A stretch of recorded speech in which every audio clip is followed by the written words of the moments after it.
in Nashville, Nolensville Road is sometimes referred to as an immigrant corridor. From ramen noodles to empanadas, it is in fact a narrow passageway into a vast world of global flavors. And for the past decade, Subculture Cafe has embodied the best of what this eclectic food scene has to offer.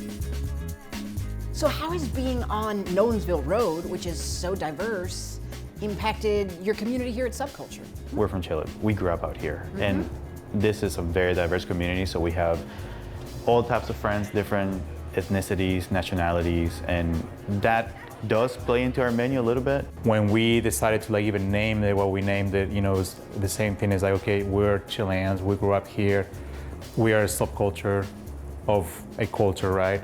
So with that, that's kind of we're okay, we make this dish, based on this type of people's group, and then how can we make that menu, but they also have our influence to it, So it was a lot of thinking and thought process went with that.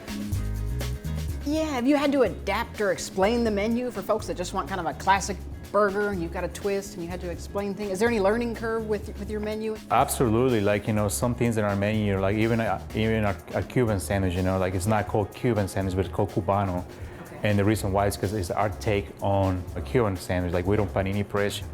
We make our, own mustard, and then instead of using deli meats, we use whole pieces of, pork that we braise, and we do all that stuff. So there's a lot of times that people come in and say, I just want a plain burger with ketchup, right?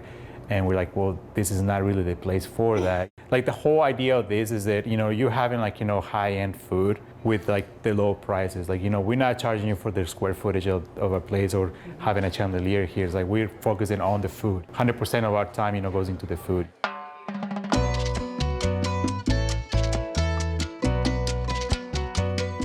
Could you tell me a little bit about Subculture's food philosophy or just your approach?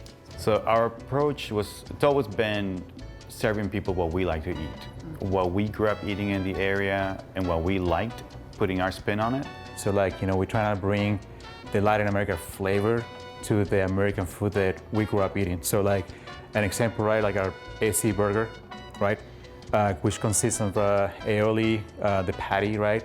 Then you have bacon, white cheddar, and then the pickled onions. The pickled onions are actually what we call escabeche back in the South. So that's kind of how we bring the influences in, we try and make it an American dish, right? But then kind of give it a little, South American flair to it. When it comes to the quality of their food, the verdict's already in. Subculture has won numerous awards for a variety of menu items, including their burger. But due diligence is my motto, so I decided to sample a few items for myself. Look at this juiciness. Delightful. Okay, down the hatch. So we've talked a lot about the food, and that's so important to having a successful restaurant. But what about what it takes to create an atmosphere where people want to come in and feel welcome? What goes into that from your experience? I think a lot has to do with that family-oriented, environment that we have created. Do you see food as a way to bring people together and to bridge gaps, differences, open minds? Absolutely. I think food is gateway to relationships. When you feed the belly, you feed the soul, right? So I think for us, we take pride on that. We have a lot of regulars. Every week we see the same people. Some people we see twice a week, and we appreciate them very much. Yeah, we do. Well, thank you all so much for allowing us in your space, sharing your journey with us, and letting me try your food. It's been fun. Thank you. Thank you.